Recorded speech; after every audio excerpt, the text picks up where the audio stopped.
When I was young, my family lived overseas. I lived in Indonesia for a few years. And my mother, she didn't have the money to send me where all the American kids went to school. But she thought it was important for me to keep up with an American education. So she decided to teach me extra lessons herself, Monday through Friday. But because she had to go to work, the only time she could do it was at 4:30 in the morning. But whenever I'd complain, my mother would just give me one of those looks and she'd say, "This is no picnic for me either, Buster."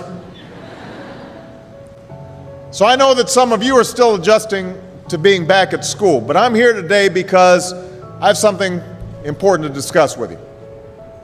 My father left my family when I was 2 years old, and I was raised by a single mom who had to work and who struggled at times to pay the bills and wasn't always able to give us the things that other kids had. There were times when I missed having a father in my life. There were times when I was lonely and I felt like I didn't fit in. So I wasn't always as focused as I should have been on school. And I did some things that I'm not proud of. And I got in more trouble than I should have. And my life could have easily taken a turn for the worse. But I was lucky. I got a lot of second chances. And I had the opportunity to go to college and law school and follow my dreams. My wife, our First Lady, Michelle Obama, she has a similar story. Neither of her parents had gone to college, and they didn't have a lot of money. But they worked hard, and she worked hard so that she could go to the best schools in this country. Some of you might not have those advantages. Maybe you don't have adults in your life who give you the support that you need. Maybe someone in your family has lost their job, and there's not enough money to go around. Maybe you live in a neighborhood where you don't feel safe, or have friends who are pressuring you to do things you know aren't right. Maybe you could be a great writer, maybe even good enough to write a book or articles in a newspaper, but you might not know it until you write that English paper, that English class paper that's assigned to you. Maybe you could be an innovator or an inventor, maybe even good enough to come up with the next iPhone or the new medicine or vaccine, but you might not know it until you do your project for your science class.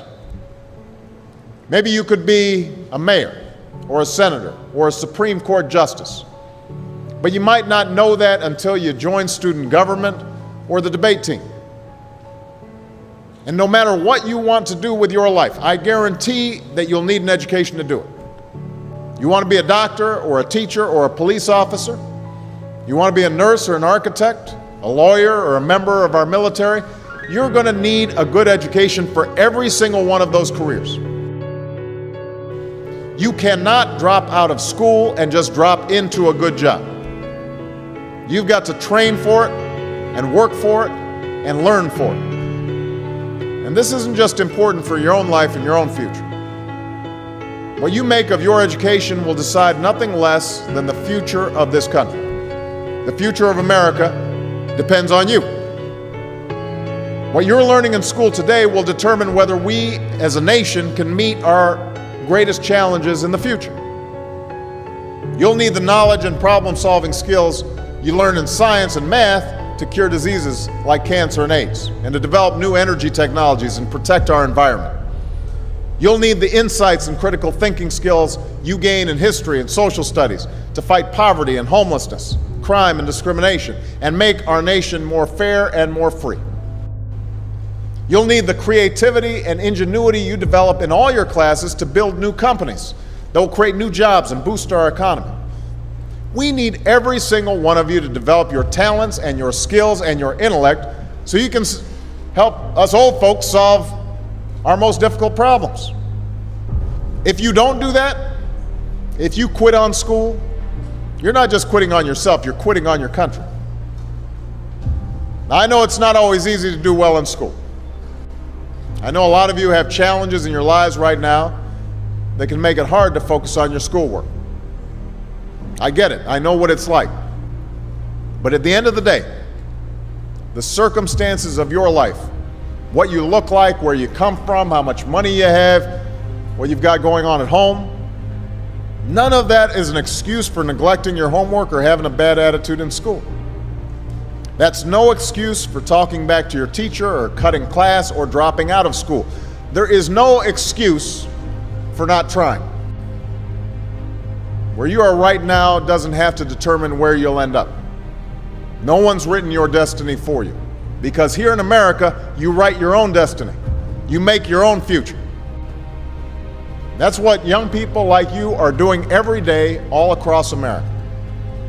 And that's why today I'm calling on each of you to set your own goals for your education and do everything you can to meet them. Your goal can be something as simple as doing all your homework, paying attention in class, or spending some time each day reading a book.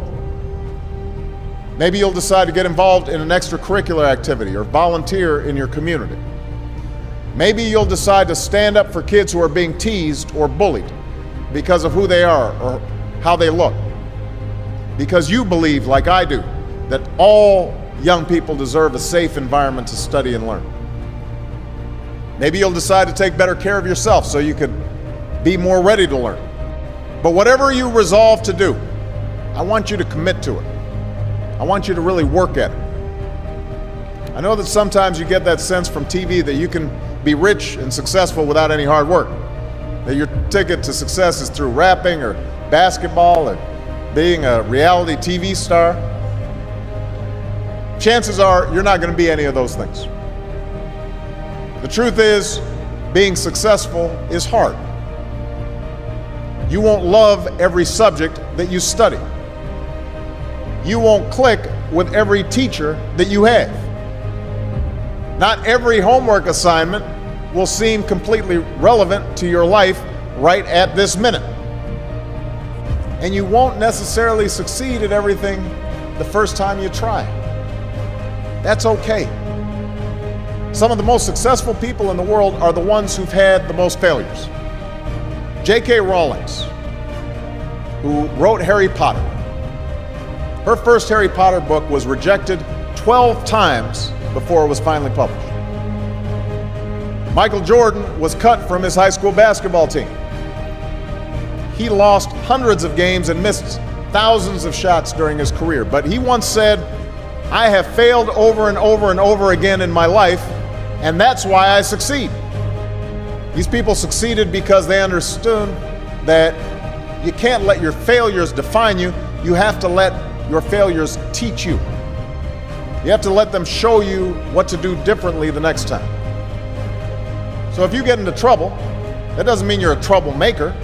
It means you need to try harder to act right. If you get a bad grade, that doesn't mean you're stupid. It just means you need to spend more time studying. No one's born being good at all things. You become good at things through hard work. You're not a varsity athlete the first time you play a new sport. You don't hit every note the first time you sing a song. You've got to practice. The same principle applies to your schoolwork. You might have to do a math problem a few times before you get it right. You might have to read something a few times before you understand it. You definitely have to do a few drafts of a paper before it's good enough to hand in.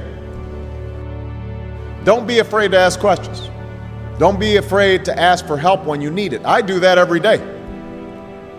Asking for help isn't a sign of weakness, it's a sign of strength. Because it shows you have the courage to admit when you don't know something, and that then allows you to learn something new. So find an adult that you trust, a parent, a grandparent, or a teacher, a coach, or a counselor, and ask them to help you stay on track to meet your goals. And even when you're struggling, even when you're discouraged, and you feel like other people have given up on you, don't ever give up on yourself. Because when you give up on yourself, you give up on your country. The story of America isn't about people who quit when things got tough. It's about people who kept going, who tried harder, who loved their country too much to do anything less than their best. It's the story of students who sat where you sit 250 years ago and went on to wage a revolution, and they founded this nation. Young people.